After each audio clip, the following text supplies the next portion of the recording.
Welcome to Luca and Miguel. Enjoy the video. You begin by locking down the core settings that actually change gameplay. First, set resolution to your monitor's native value and choose the highest stable refresh rate. This reduces input lag and sharpens targets. Once done, pick an FOV between 90 and 110 so you trade minimal distortion for broader situational awareness. Finally, disable motion blur because it hides targets if frames fall below 60. Enable frame smoothing to keep visuals consistent without blur. Next, optimize performance and inputs so your actions map precisely. Cap FPS slightly above refresh rate to avoid wild swings and stuttering. This gives steady frame timing. Make sure low latency or reduced buffering is enabled and disable mouse acceleration, setting polling to 1000 Hz if supported so aim is predictable.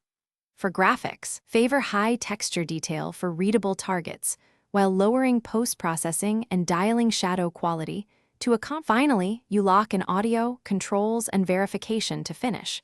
Set the audio mix to emphasize directional cues and reduce ambient suppression so footsteps and reloads are clear. This helps decision-making.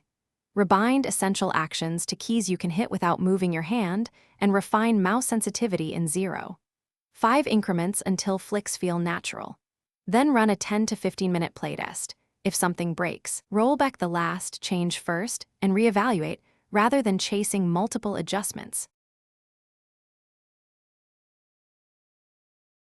Thanks for watching and please subscribe. It's the best investment you'll ever make.